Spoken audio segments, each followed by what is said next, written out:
Hi, my name's Richard. Um,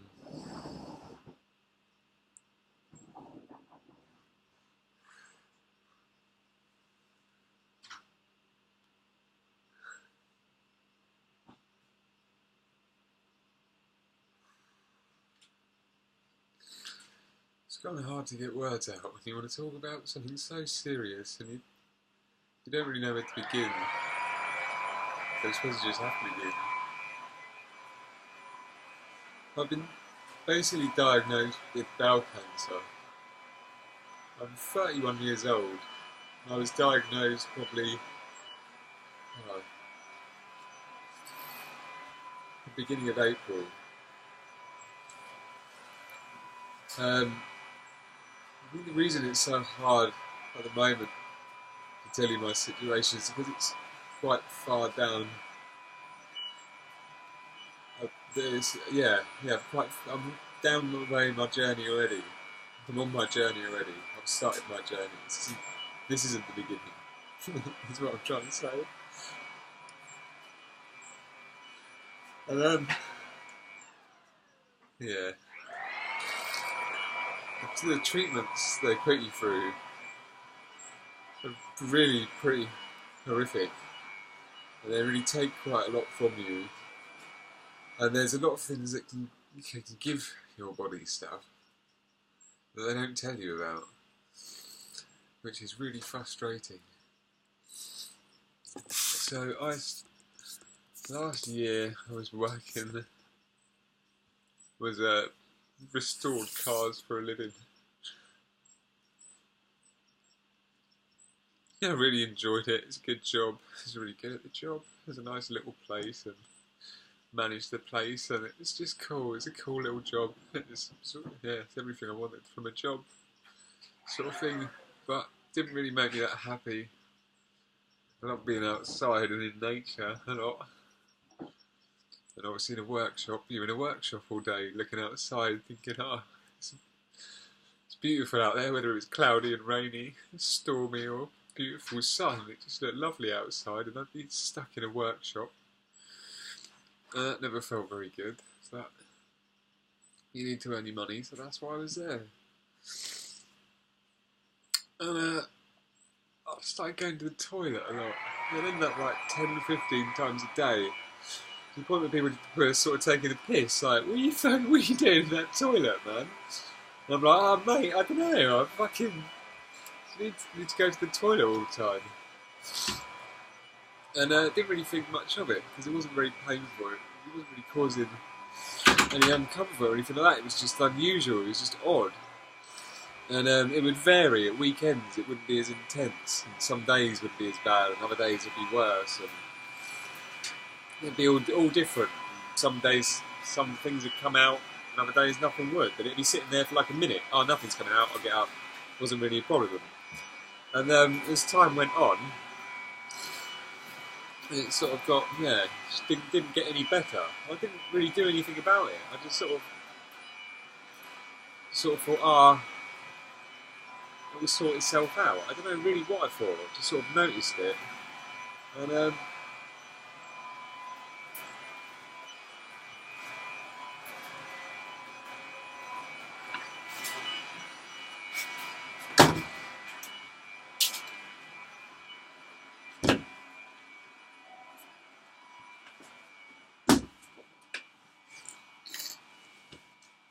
my mum's hoovering the fucking garden. Bless her. Love her bits. Little nutter. So stuff wasn't going through me.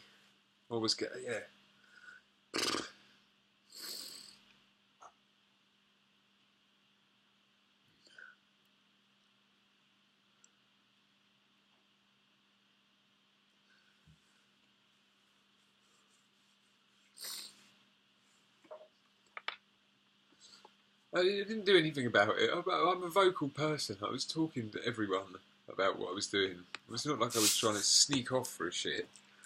be like, oh fucking, I need to go through shit again. Do you know what I mean? Make a point of it. Whoever I was with, I was never ashamed of it. It was never something that bothered me. Like that I couldn't talk about.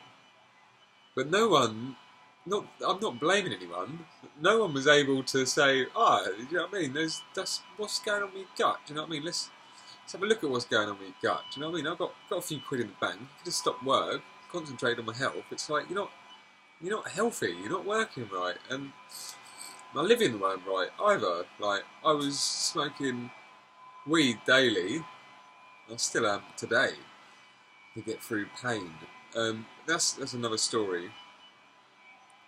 Smoking weed, I was healthy at this point. Like, I'm going to the toilet a lot, but previous to that, I'm fairly healthy. But I'm smoking loads of weed. I split up with my girlfriend because it was just, it was so much pressure. I felt so much pressure from the world, and the world's in pain a little bit. If you search for the pain, you can see a lot of pain in the world, but there's a lot of goodness in the world. And if you're not balancing those two, you can end up really delving into some dark places where all you see is darkness.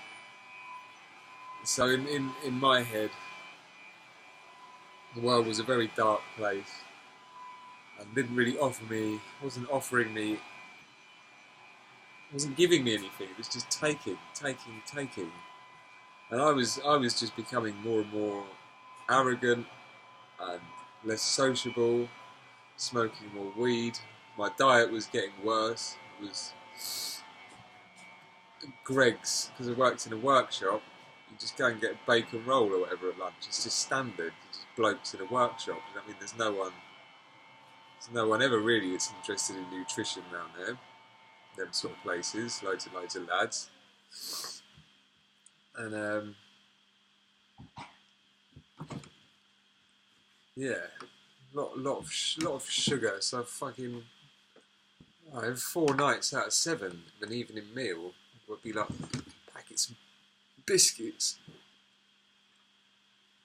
and fucking cheesecakes or some stupid melt in the middle fucking dessert from Sainsbury's or whatever. And I wouldn't even really, if I did mates make myself some food, it'd be like a little pie and some steamed veg. I'd have that 2 or 3 times, but most of the time I just get so stoned, I'd just be on sugar. And I'd be living on my own. Cooking is like, so you don't go to the effort of cooking for fucking me. I mean, I've got to go and buy ice. It is what it is. It's just living on your own. And if you're alright with doing it, and you've got the skills. Skills. I can cook myself food, mate. It's not a lack of skills. It's just not being able to look after myself. Yeah. I can see how a lot of us can't look after ourselves. But anyway, I'm in this predicament, and I'm not stopping work or thinking I need to get this sorted. People I'm talking to aren't. But my sister Amy, I've got two older sisters, Zoe and Amy, and I love them to pieces. But Amy was living in Spain, and she sort of introduced me to how the way the world actually works. Yeah. And opened my eyes and woken me up. You'll know what I'm talking about. She was the main influence for that. And so I was obviously thinking this is all based around diet. You know what I mean? On my own, so I've got no motivation. I'm going to a job I don't like. I'm not feeding myself properly, and that's obviously, if I'm not shitting properly, it's obviously what's going in me. So I went to see Amy, telling Amy about it, all the problems and stuff, and yeah, she was pretty cool. Yeah, come to Spain, and I mean, you can help yourself out. There's loads of fresh food going here, and you've been living out there a year in this little community, and I've not gone to see her at all, and yeah.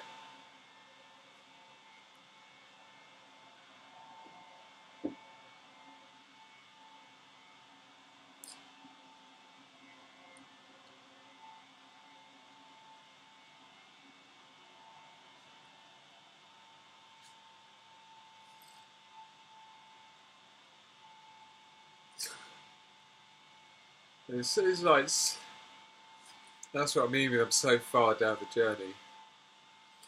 As I'm telling you bits of the journey, there's like fucking 10 other bits of the journey that that have a part to play. No, that could rewind all the way back to my childhood. I'm a really self-analytical person, so right. So yeah, my sister was living out in Spain, living in a community, all naturally living in a little caravan. There's all little people in little pockets and vans living about, and all living off the land, sort of thing. People growing their own food. Just wonderful. Just living off grid. Fuck the system. Fuck the police. We're just lovely people living together, trying to find a different way. And it's like, yeah, that life, you know what I mean? That life's really appealing. I'm fucking working all the time. I'm run down. I'm now shitting all the time. Real toxic working on cars, paints and fillers and stuff like that. No matter how much safety equipment you wear, you're going to absorb it. So that environment, being indoors all day, or you can look outside for the workshop doors, you're still like, oh, look at that day, man. It's even worse with the doors open, really, because you can see what you're missing. But if you're not spending time there, it's either way. You want to be outside. So yeah, it was like this seems great, man. I can learn about how she's living. Sort of look at different ways of life. Because there's another option. When I split up with my girlfriend, was that I'm going to go and to Thailand and be a diving instructor and teach people to dive. Because I work with the same people all day, which ends up making me quite bitter and resentful for some unknown reason. I end up loving the people when I start working somewhere, and then by the time I finish working somewhere, I'm quite resentful and don't like the people I'm working with. But actually, when I first met them, I liked them. You know what I mean? They're nice people. And out of work, I treat them totally different, or not intentionally, but yeah, just be different. They're just people. But when work gets involved, it's all sorts of stress. I involve all sorts of stress to it, I suppose. But yeah, so I wanted to get away, different way of life. Thank God that Hoover gardening stopped.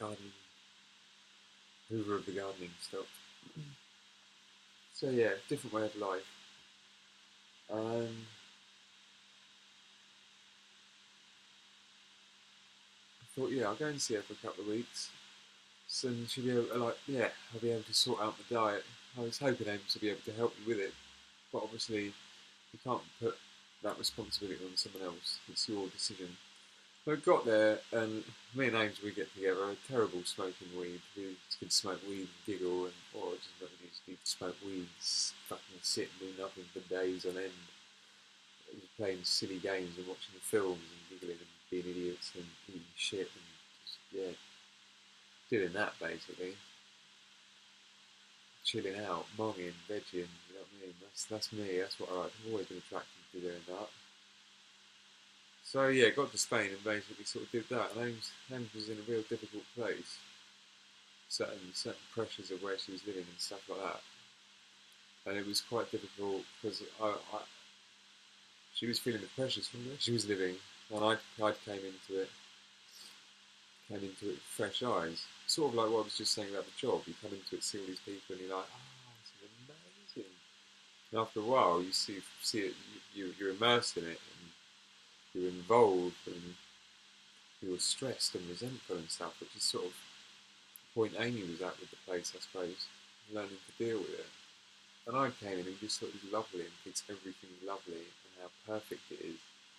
And obviously she's like, the reality of it is a bit different though when you actually live it.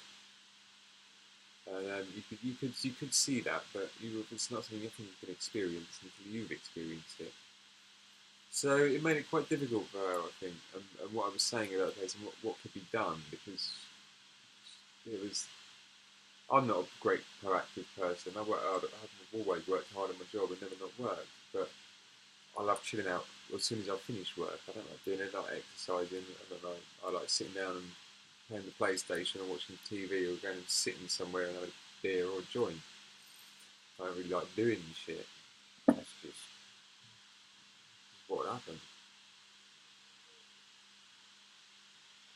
So, yeah, she was finding it quite difficult. And I could really see that. I really felt that. I don't know how they yeah. I had a prayer for her.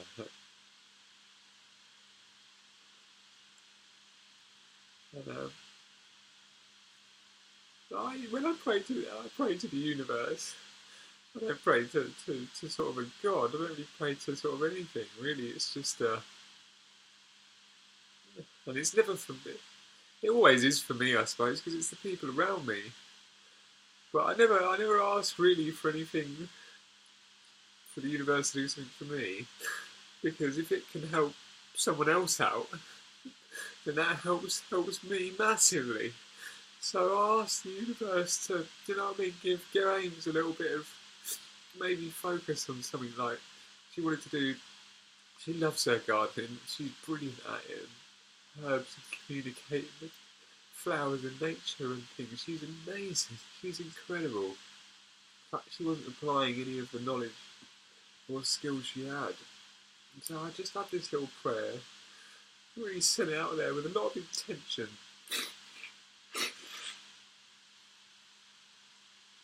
I'm not saying it was a difficult or noble thing to do or anything like that, but she was kind of making things a little bit difficult for me, and I don't know why. I suppose it's because it's her, but I was just in a place of I don't want to feel your tension with aggression. I'd rather just give it back with some love. Feel like, well, how has it got to this? And there's obviously a little bit of lack of love going on, sort of thing. So I just wanted that back, I suppose. So I just asked the universe, give it something to focus on and just a little bit of love. And then the next day she was out in the garden doing bits and bobs. And anyway, crux of it ended up that we ended up not really focusing on my diet, getting anything like that sorted out. Had a lot of bread and cheese and stuff like that. A lot of tapas and yeah, not a strict break-good diet or anything. Not putting anything in place or nothing like that. And I came home and went to work. So I've been 3 weeks in Spain. I had spent an extra week there just because I could, and things are flexible at work because things became like that with the boss. Really, I don't know how it ended up like that. Just was a bit of a golden boy, I suppose, at work. Just got away with stuff. But by the by,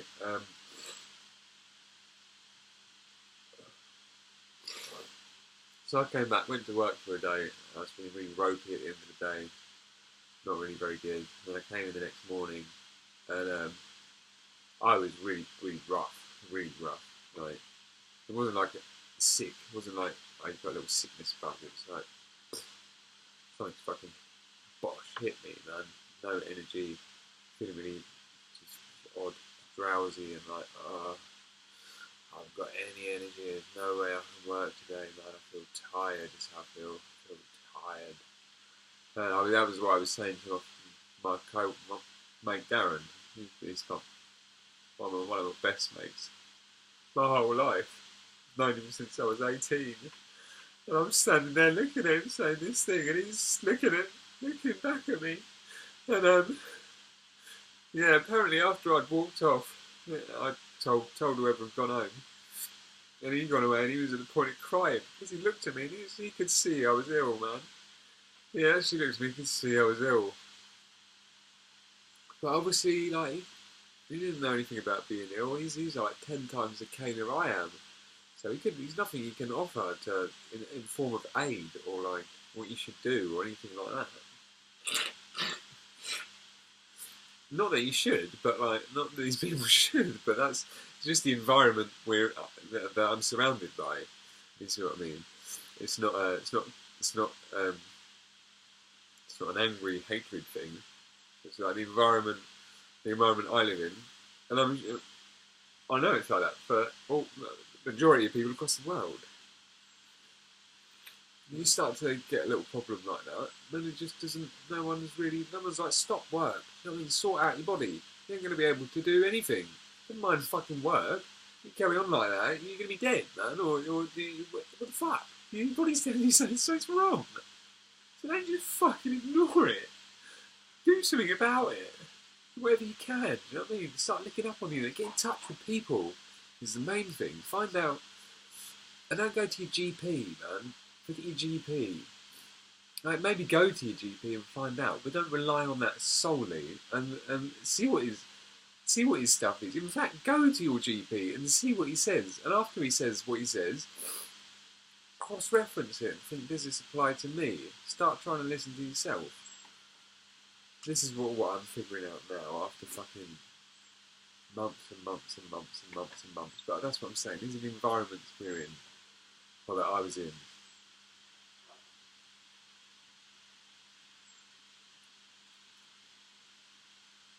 Yeah. So they're just driving us. They're just leading us towards where I've got to. So my mate was devastated. You could see I was really ill. And I spent the next 2 weeks. I think I went to see my doctor, and he said, like, could be possibly Crohn's. We'll do a few blood tests. That sort of started that ball rolling.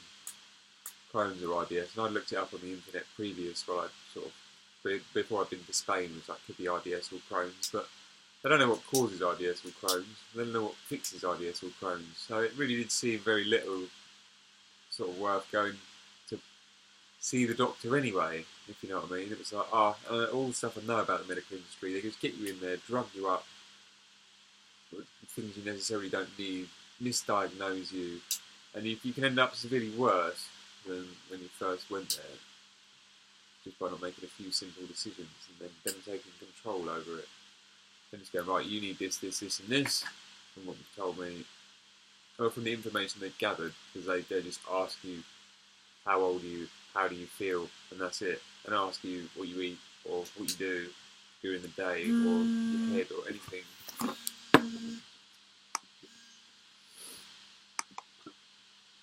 Hello, mate. Hey, you alright, man?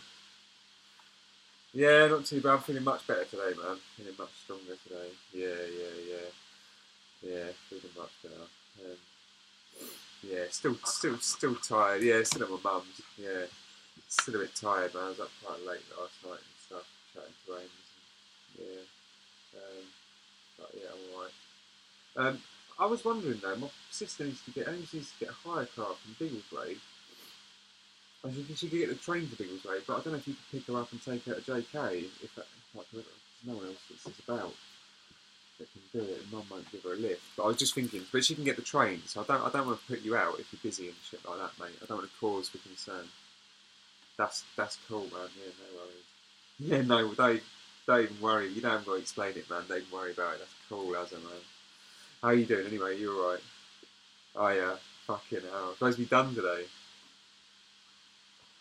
Oh mate. Oh mate, fucking hell. Oh man, you sound fucking knackered, as. Yeah, bless you. Fucking hell. Oh really? Oh, okay. Right. Yeah, alright. I was there, no. Yeah, no, that's cool, man. Yeah. Nah, don't worry, that's alright, man. Don't worry about it. It's not your problem. Well, if you register it on the Spanish plates, you could probably do the Spanish MOT, but because it's on English plates, it needs to have the English certificate, I think. But I think the best thing for her to do is just fucking print one off, because they won't check it on the computer. I wouldn't have thought. Anyway, I don't want to check it with the English DVLA. So I just fucking print one off and doctor it. Do you know what I mean? Make it look like an MOT certificate.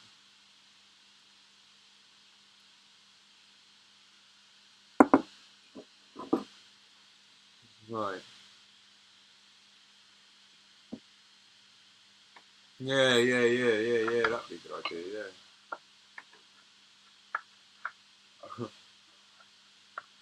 Yeah. Yeah.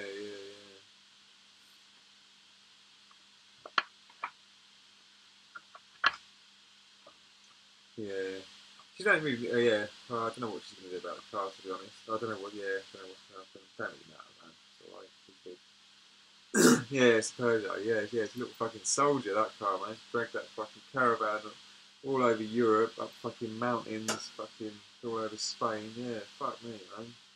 Little soldier. She hasn't done anything to it. Didn't even change the air filter.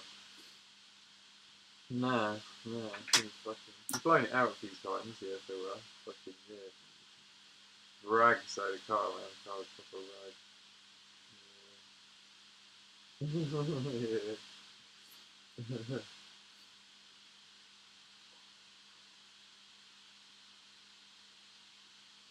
Yeah, he might. Yeah, yeah. Oh, he's in Colchester. He's in Colchester. I'm in Hitchin.